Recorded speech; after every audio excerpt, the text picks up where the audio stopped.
Welcome back to the Buddhist Bookshelf YouTube channel. Today, we will reading Heart Sutra Part 3.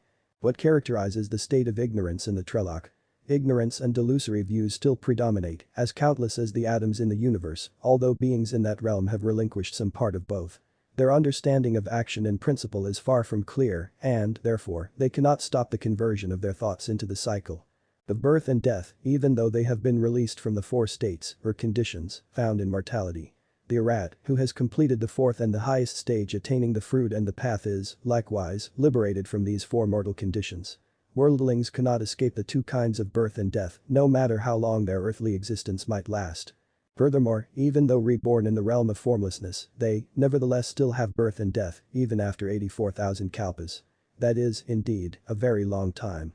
One particular sutra teaches that a very, very long time ago, people lived 84,000 years, but the lifespan gradually decreased, shortened by greed, hatred and delusion, and the process continues at a steadily accelerated pace.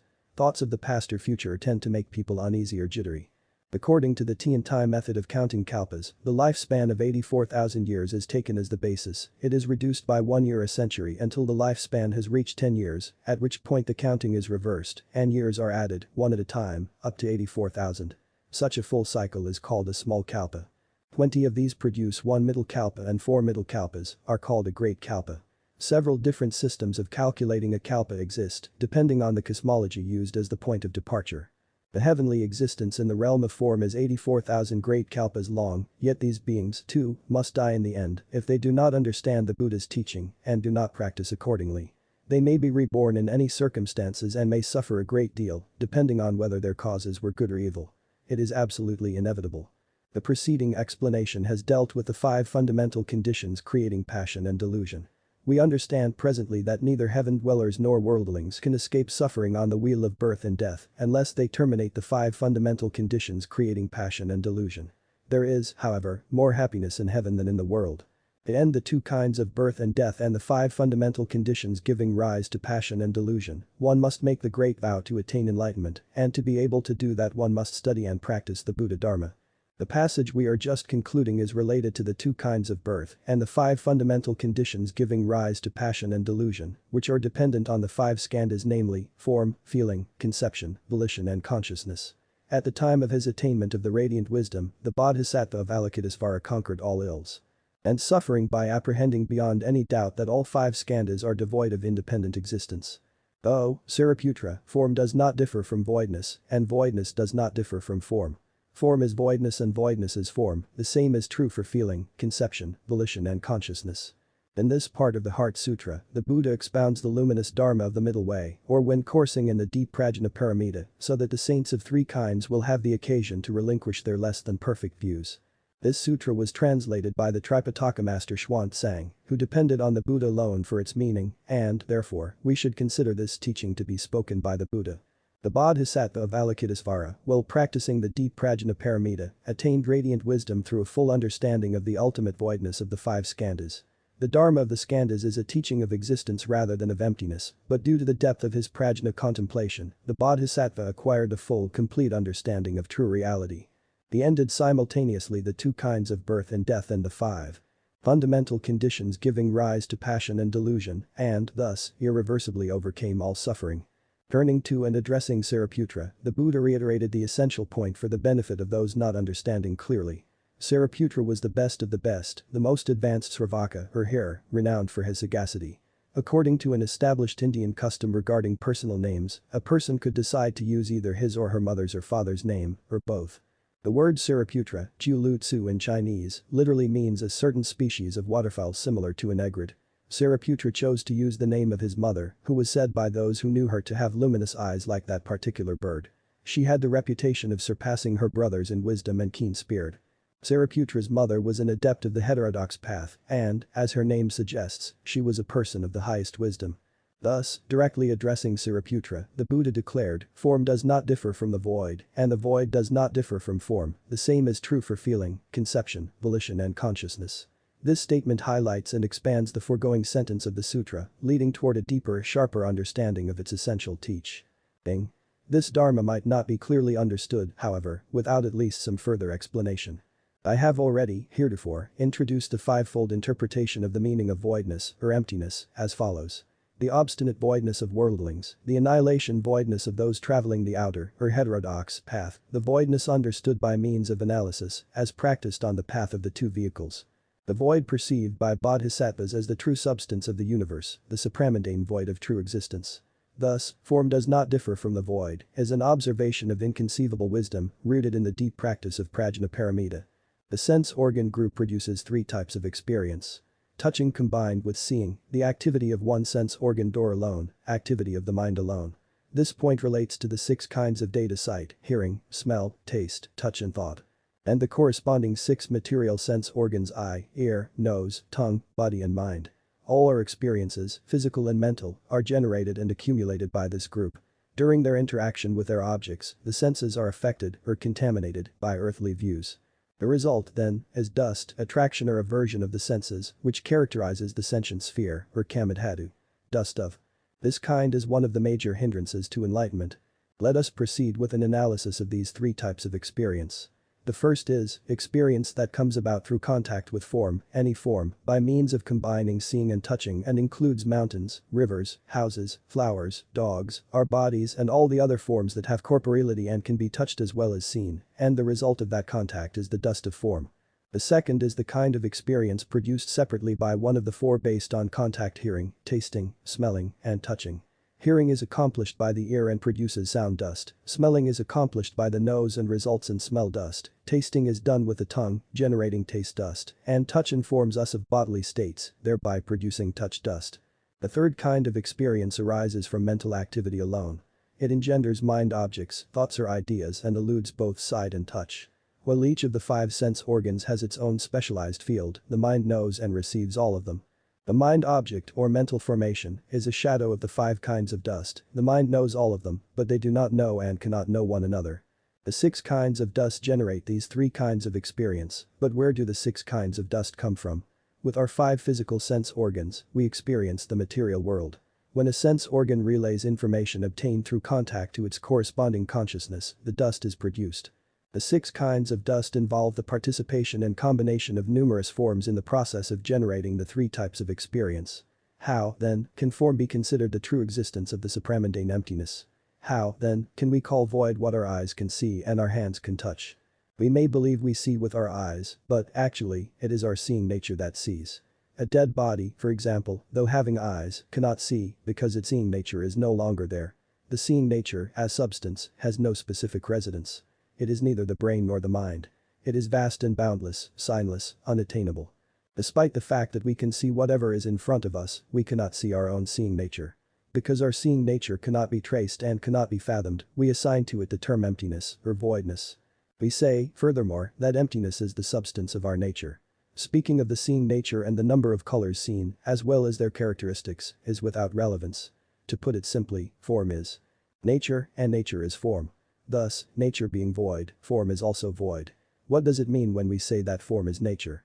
Because our six organs, namely, eye, ear, nose, tongue, body and mind, give rise to the six natures: seeing, hearing, smelling, tasting, touching and knowing. Countless forms combine and manifest themselves as three kinds of experience and in the process generate six kinds of dust. However, form is not separate from nature and nature cannot separate from form. We have another example in case some people are not completely clear regarding the doctrine. Ask yourself which comes first, form or nature. If your answer is that the nature of seeing comes first, then consider how it can manifest itself in the absence of form. If, on the other hand, the answer is form, then ask yourself how you can become aware of it without your seeing nature. There is really no difference between form and seeing, all of it is relative dharma. The seeing nature, or the seeing consciousness, is like this, and the hearing, smelling, tasting, touching and knowing consciousnesses are also. The just concluded study of form and nature according to śūnyatā has helped us to realize that they are inseparable, or non-dual. Since the void is the substance of nature, it must be the substance of form as well. Accordingly, to perceive that form does not differ from the void, and the void does not differ from form is to understand that they are inseparable. It is the dharma of non-duality. Let me give you another example. A mirror is made to reflect whatever is in front of it. The whatever may be near or far, round or square, green, yellow, red or white, or all four. The mirror will reflect all with equal clarity. Facing clothes, the mirror will reflect clothes, facing a table, the mirror will reflect a table, and when made to face the sky, the mirror will reflect it. The mirror always reflects something, and, therefore, it is comparable to our self-nature. The reflection itself can be compared to dust. A person of mundane concerns will misunderstand the situation, hold the reflection, dust, for the real thing, and struggle to grasp it. Who would believe that mountains, rivers, the earth, and even the entire universe are mere reflections, or dust, and, as such, they must all rise and vanish in the cycle of existence. What this means is that phenomena are the dharma of birth and death. The mirror's reflective capacity is like the true nature of seeing, hearing, smelling, tasting, and touching, and being true suchness, it is unmovable, so cyclic existence cannot touch it. However, without a mirror, how can there be a reflection? Their relationship is immutable yet clearly defined in terms of sharp contrast. Similarly, form and mind nature are one and the same. One can become enlightened and see one's own true nature by practicing this dharma. The Surangama Sutra says, when you see light, your seeing is not the light, and when you see darkness, your seeing is not the darkness. When you see the void, seeing it is not the void, and when you see a slab, the seeing is not the slab. When your absolute seeing perceives the essence of seeing, the former is not the latter, they still differ from one another. Therefore, how can your affected seeing reach that absolute seeing? In the part of the Heart Sutra we are presently studying, seeing applies in the first instance to subject seeing and in the second one to object seeing. This point should be cogitated and comprehended intuitively. Without form there is no nature because form and nature are of the same substance, and there is no inside or outside. This is the stupendous wonderful dharma of suchness. Let's return to the example of the bright mirror. The worldling, unlike a saint, is interested solely in the reflection, never giving as much as a thought to the mirror's reflectivity. Clinging to the reflection, the worldling grasps an incidental occurrence on the mirror's surface and mistakes it for the original. The uninformed fail to understand that all that exists has its nature. Earth has earth nature, fire has fire nature. Water has water nature, wind has wind nature, and, consequently, the mirror has a mirror nature. Our true nature is also like that, and yet most people are always confusing illusion with reality, being quite unaware of their true nature. They grasp at and cling to reflections and dust. Thus, for them, the Tao of Bodhi is difficult to attain. The Buddha made use of many expedients while teaching the Dharma of truth. He repeated them over and over again, so those who listen could follow his example and attain enlightenment. Reflections in the mirror are impermanent, but the mirror nature is constant. Reflections come and go, but the reflectivity of the mirror remains. The enlightened practitioner of the Theravada tradition dualistically holds form and mind to be distinct and separate. However, a bodhisattva of the Mahayana tradition, who has attained the intermediate level of practice, views the reflection as the characteristic of the mirror's nature, and so the mirror's capacity for reflection is not dualistically held to be separate from the reflection. There is a cohesive bond, meaning that form and mind are inseparable. It is the material entities that are unreal. This is what immateriality of substance means. Although it is true that a bodhisattva is enlightened and the Mahayana doctrine more accomplished than that of the Theravada, there is still more that needs to be done. The only complete enlightenment is that of the Buddha, and it is attainable only by means of mindfulness, by being observant, and by awakening to the ultimate truth. Form is mind, and mind is form, they are neither two nor one. Such is the fundamental Buddha Dharma. True existence is the supramundane void, and the true void inconceivably exists. In the next part of our discussion, we shall direct our attention to a further analysis of he perceived that all 5 skandhas are empty, thus, he overcame all ills and suffering. The adherents of the Buddha need to understand clearly that the form skandha is the first one of the 5. Then the fundamental question arises. Why is form different from the void, and why is the void different from form? Form is one of the 6 dusts and the first of the 5 skandhas.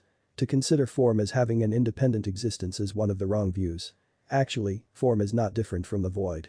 Someone once asked why we talk only about the skandha of form, why not talk about all 5? The answer is that form as shape is most confusing, particularly when applied to the materiality of the human body. Feeling, conception, volition and consciousness are the domain of mind. Sight, sound, smell, taste, touch and mental formations constitute the group of the 6 dusts, also referred to as the 6 forms, relating to the foregoing discussion of the 3 types of experience. The 6 dusts are generated by our 5 material sense organs eye, ear, nose, tongue and body, each of which possesses both shape and form, which is the first of the 5 skandhas. When we add the 6 dusts to the 5 skandhas, we arrive at 11 forms called collectively the Dharma of form. The remaining group of 4 skandhas is called the Dharma of mind. The skandha of feeling and the skandha of conception jointly are amenable to 15 mental conditions. The skandha of volition has the form, or dharma, of 24 non-interrelated actions. The skandha of consciousness is made up of 8 parts. The Dharma of form and the Dharma of mind jointly contain 94 dharmas. In addition, there are 6 inactive supramundane dharmas, asamskritas, which bring the number of dharmas to 100, as referred to in the principal sastras, commentaries. The Buddha's teachings originally contained 84,000 of them, but Bodhisattva Maitreya, by condensing them, arrived at 660 dharmas. Then, Vasubandhu, c. 320.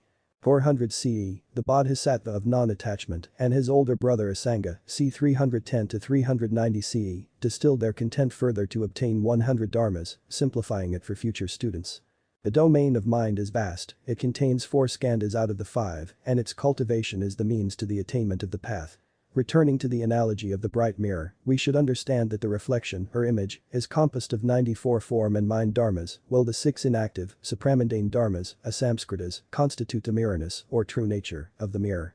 Bodhisattva Avalokitesvara practiced the deep Prajñāpāramitā and perceived that all 5 skandhas are empty. This radiant all-encompassing wisdom is the dharma of reality as non-action. In terms of our analogy, the mirror's true nature is the ultimate reality. It reveals the 5 skandhas as essentially void. However, without practice and study, how can we understand true reality? The skandha of form embodies 11 dharmas, all of which are not different from emptiness, therefore, form does not differ from voidness, and voidness does not differ from form. What is the true void? The true void is the luminous wisdom of enlightened mind. Without wisdom, how could the emptiness of the skandhas be disclosed? Also, for that matter, how could anyone overcome and end all ills and suffering without wisdom? In reality, to break off the 11 form dharmas is far from easy. Non-duality of form has the inconceivable, brilliant form of the supramundane void, the true existence. Such is the meaning of form does not differ from voidness, and voidness does not differ from form. The Buddha was aware that some of his disciples continued dualistically approaching form and void as separate and distinct, as left and right for instance, and, therefore, he elaborated further, in more depth as follows. Form voidness, and voidness is form. Form and voidness initially are non-dual. All present form, empty of self, is the supramundane void of true existence. It is the stupendous dharma of non-duality and non-grasping. Just by one's comprehending this concept, the 5 skandhas are already broken off. That is the meaning of the same is true for feeling, conception, volition and consciousness. Once the skandha of form was disclosed as void of separate lasting self, the mind skandhas, similarly, were found to be void. To break off one skandha is to break off all of them. Furthermore, the same is true for feeling, conception, volition, and consciousness means that feeling, conception, volition and consciousness are, likewise, recognized as void of selfhood. Rather, the void is their essence. The dharma of the 5 skandhas is the teaching of things in general, one is all, and all is one. Consequently, by understanding one skandha one understands all 5. Then, the Buddha continued to expand the scope of this teaching, addressing Arya Sariputra. First, the skandhas were revealed as void of self, and now voidness is to be revealed as their true essence. Sariputra, the characteristics of the voidness of all dharmas are non-arising, non-ceasing, non-defiled, non-pure, non-increasing, non-decreasing. The above sentence proclaims emptiness to be the substance of all dharmas. That being the case, there can be neither birth nor death, no defilement, no purity, no increase or decrease. What holds true for the dharma of the skandhas applies equally to the rest of dharmas, and, therefore, all dharmas are absolutely and permanently void. An ordinary person views all the things of this world as possessing their own shapes or forms. He or she grasps at and clings to them, not understanding that their presence is empty of a permanent, separate self. The Buddha, mindful of some of his adherents who still grasped at worldly dharmas as if they were real, addressed once more the problem generated by the perception of dharmas as increasing, decreasing, defiled or pure. Explaining in more detail, he reiterated that since all dharmas are void, there is no birth and no death, neither an increase nor a decrease, neither defilement nor purity. The central and notable theme of this sutra is the essential emptiness of all dharmas, and the distinguishing marks of their emptiness are defined as non-arising, non-ceasing, non-defilement, non-purity, non-increasing, non-decreasing, non-birth and non-death. The Vipulya Sutra speaks of neither existing nor extinct, neither permanent nor annihilated, neither identical nor differentiated, neither coming nor going. The history of Buddhism is replete with illustrious sages who pondered and expounded this doctrine at great length. To deluded worldlings, however, it makes no sense to speak of no birth and no death. They hold birth and death to be essential. All of us were born and must die in the same way that the grass sprouts and grows in the spring and summer and dies in the fall. That is clear to everyone, so how can anybody teach that there is no birth and no death? Thus, worldlings come to perceive objects as permanent, the view called parikalpita in Sanskrit. In the Madhyamaka Sastra, Bodhisattva Nagarjuna c. 150-250 CE, says, For the one who is already born, there is no birth, nor is there birth for the one who has not been born. Also, neither the one who was born nor the one who was not born has birth, nor does the one being born have birth at the time of birth.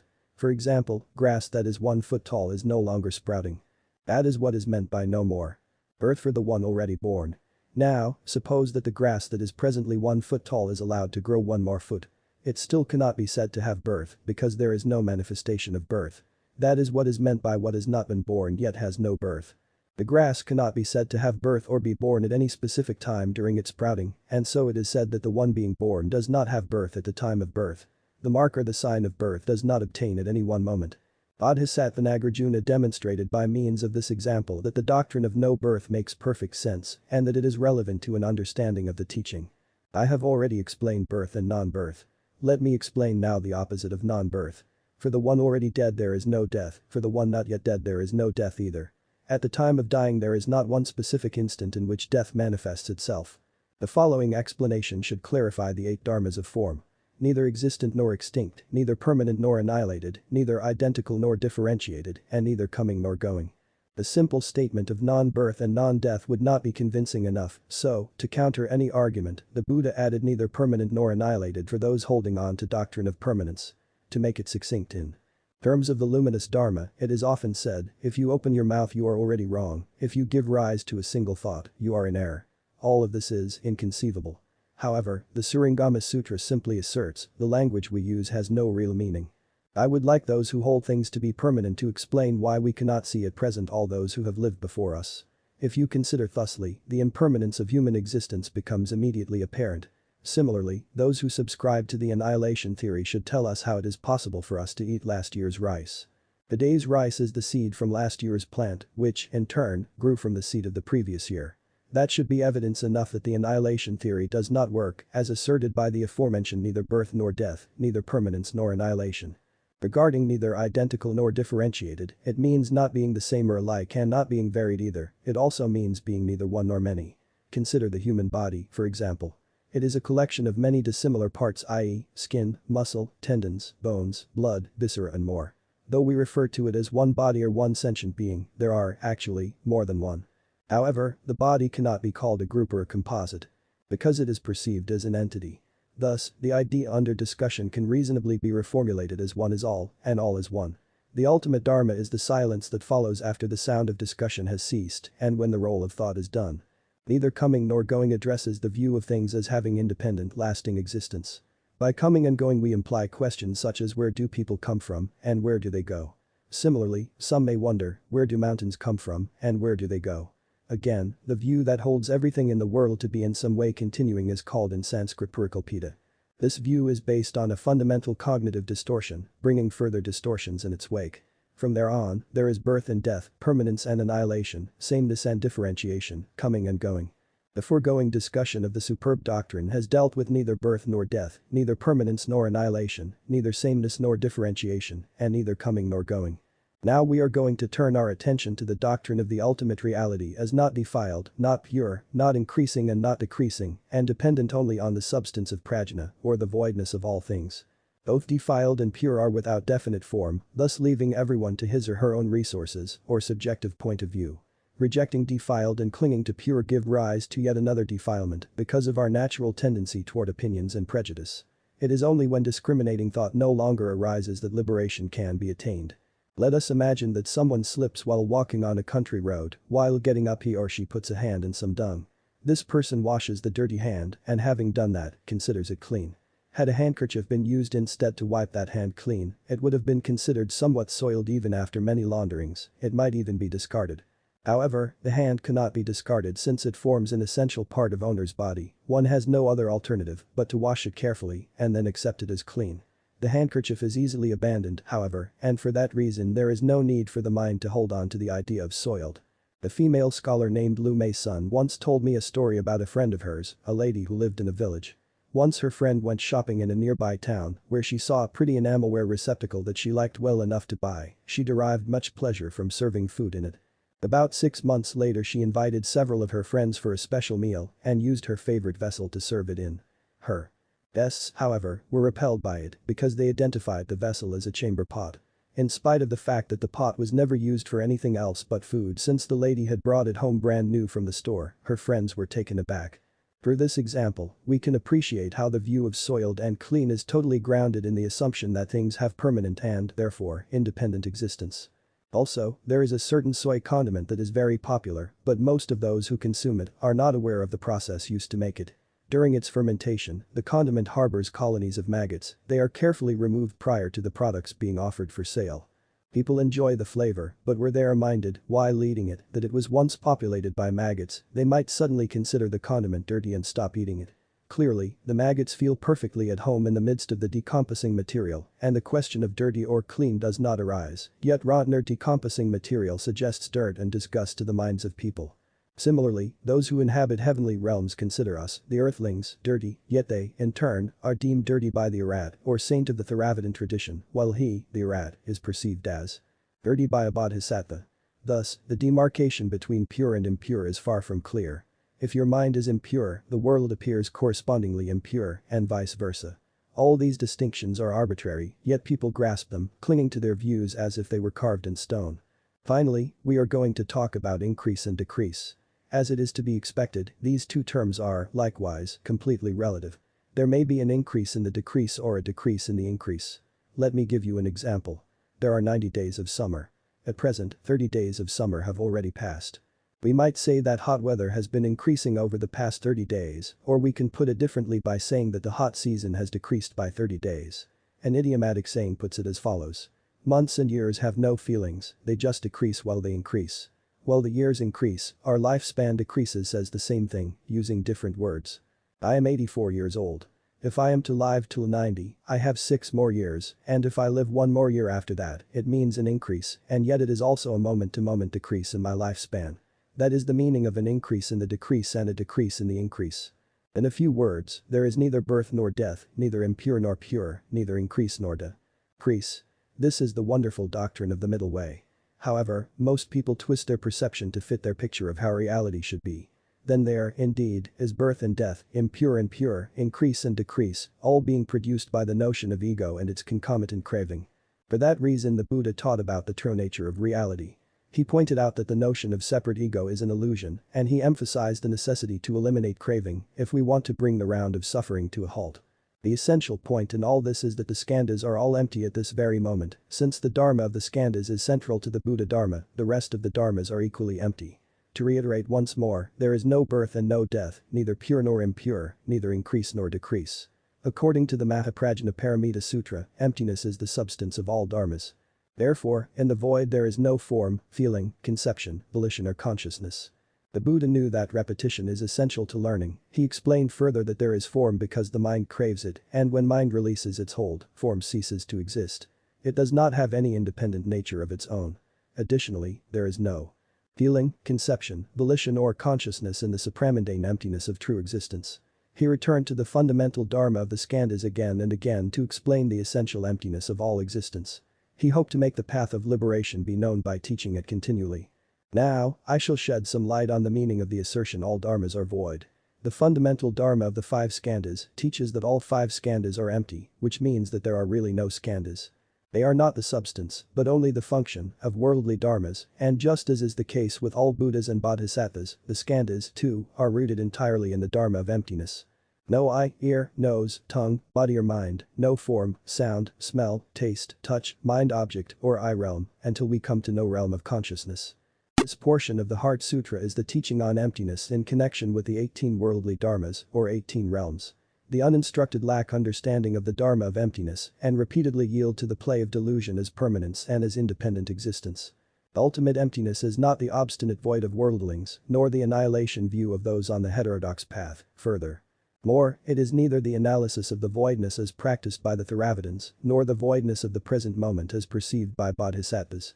However, the supramundane emptiness of true existence is not possessed by Buddhas alone. All of us are endowed with the same truth and would come to know it if only we relinquish the discriminating mind, thus realizing the supramundane void of true existence. In order to have correct practice, it is not necessary to apply the method of Theravada, the middle vehicle, or Mahayana. Anyone can become Buddha spontaneously by deeply comprehending that all existence is void. A saint of Theravada is equal to a worldly person of great potential. Thus, worldlings of superior potential can sharpen their wisdom and receive the radiant Dharma at any time. People of mundane concerns wear themselves out in the realm of the 18 mundane dharmas that lead to confusion and craving, for them there can be no salvation. The 6 organs eye, ear, nose, tongue, body and mind and the corresponding 6 sense data, or dust form, sound, smell, taste, touch and mental formations, generate the 6 kinds of consciousness. Eye consciousness, ear consciousness, nose consciousness, tongue consciousness, body consciousness and mind consciousness. This group, as a whole, is referred to as the 18 realms or the 18 mundane dharmas. To be conscious means to be conscious of something, to distinguish or to discriminate. The average person works to make a living, eats and drinks every day, and is, thus, always bound by the 18 realms. He or she always sees with the eyes, hears with the ears, smells with the nose, tastes with the tongue, touches with the body, and knows mental objects with the mind. Hence, the cognitive objects are discerned and produce sense data, and from the 6 kinds of consciousness arise all the other functions.